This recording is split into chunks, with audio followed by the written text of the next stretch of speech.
আমার নেতৃবৃন্দরা অনেক বক্তব্য দিয়েছেন, আমি ওই দিকে আর বক্তব্য দেব না।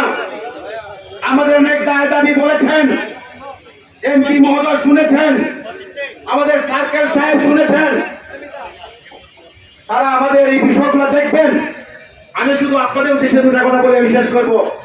আজকের প্রধান আকর্ষণ যিনি বক্তব্য দিলেন, ওনার বক্তব্যের জন্য সবাই আমরা অপেক্ষা করতেছি, ঠিক না? আমাদের বক্তব্য মজা লাগবে না। আজকে সার্কেল স্যার বলেছেন অতীত থেকে ধরে অদ্যাবধি পর্যন্ত আমাদের সাথে আছেন কিনা? আমাদের মালিক জাপানি সাহেব আমাদের শ্রমিকের অনেক দুঃখ কষ্টের সাথে আছেন কিনা? বিশেষ করে এমপি মহোদয়ের সাথে সময়টাকে আমাদের অনেক যোগাযোগের ব্যাপারে আমার কসম করে বলছি, এই এমপি সাহেব যে ফোন দেয় তার ফোনটা রিসিভ করেন। এর চেয়ে বড় কিছু আমাদের পাওয়ার নেই। শুনেন, আমাদের কামরুল ভাই বলেছে, আমাকে এমপি সাহেব বলেছেন, কাদের ভাই আপনাদের শ্রমিক থেকে যদি একজন এমপি হয়ে যায় আপনার কেমন লাগবে? আমি তো আশ্চর্য হয়ে গেছি কথা শুনে। কি বলেন? আমি ধরে গেছি ওনার বাসায়। উনি বলতেছেন আমি সাইদুল হক সুমন আপনার সমিতির একজন সদস্য এমপি হয়েছি। আমি দেশ স্বাধীন হওয়ার পর থেকে সোনারগাঁয়ের শ্রমিকরা যে পায় নাই তার ইতিহাস আমি করে দেব। প্রমাণ পেয়েছেন কিনা বলেন? 1 কোটি টাকার উপরে হবে মাটি ভরে এমপি সাহেবের মাধ্যমে দেওয়া হয়েছে। বন্ধুরা আমার জানা দরকার।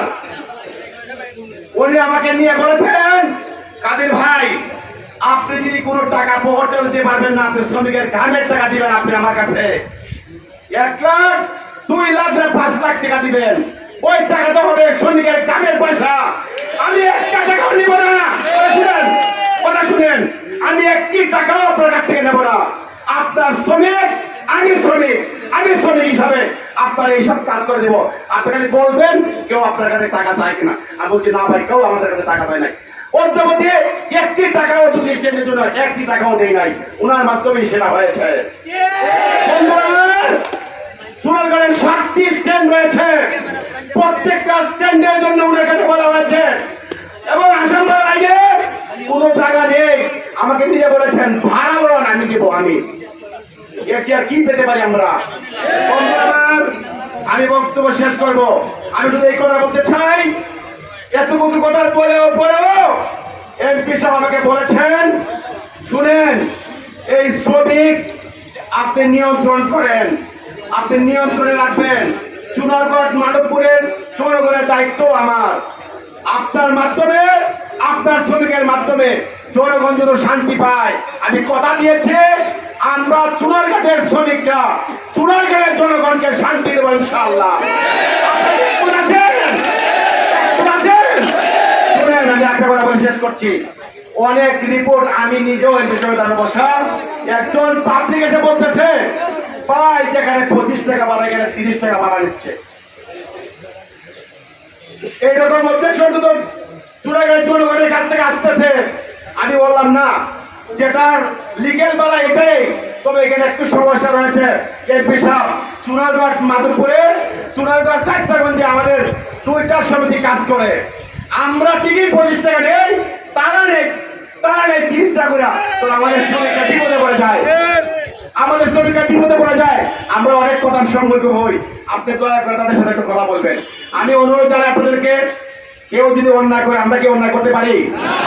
আমরা চুনারগড় মাধবপুরের, বিশেষ করে চুনারগড়ের মাধবপুরও আমাদের গাড়ি আসা যাওয়া করে। এই জন্য বলছি চুনারগড়ের মানুষের, আপনার এমপি, আপনার জনগণ আমরা কথা দিয়েছি। আমরা চুনারগড়ের জনগণের সাথে ভালো ব্যবহার করবো। আমরা যারা সঠিক সেটা ব্যবহার করে যাবো ইনশাআল্লাহ। আপনি কথা দিচ্ছি। সকলকে ধন্যবাদ। আমি একটা কথা বলে শেষ করছি। শুনেন, আপনি যখন এমপি হয়েছেন তো মানুষের কাজ করতে যাচ্ছেন। এখন দেখবেন আপনার বিরুদ্ধে কিছু মানুষ বিভিন্ন ভাবে রটাবার চেষ্টা করবে। আমরা আশা করি এবং বিশ্বাস করি ওইটা আপনি পূরণ করেন না। এই সূত্র ধরে বলতে চাই, আপনি মাধবপুরের সিএনজি শ্রমিক, সিএনজি মালিক যারা নেতৃত্ব দিয়েছিলেন তারা অত্যন্ত দুর্নীতি করেছে, এটার প্রতিবাদ আপনি করেছেন। অনেকে ফেসবুকে সোনারঘাটের শ্রমিকের বিরুদ্ধে, শ্রমিকের কমিটির বিরুদ্ধে লেখে কিনা? আপনারা বলেন আমরা 20 টাকার উপরে কোন টাকা নেই না। শুনেন, আমি বলছি আমরা অন্যায় করি না, তবে জেনে রাখেন আপনার বিরুদ্ধে যখন কিছু কুচক্রীরা কাজ করে, আমাদের বিরুদ্ধে কিছু কুচক্রীরা কাজ করে, এটা আপনার তন্যায় দেখবেন। সকলকে ধন্যবাদ। আমি এখন আমাদের প্রধান আকর্ষণ বক্তব্য রাখবেন, ওনার বক্তব্য আপনারা শুনবেন। হ্যাঁ, সকলকে ধন্যবাদ। আসসালামু আলাইকুম।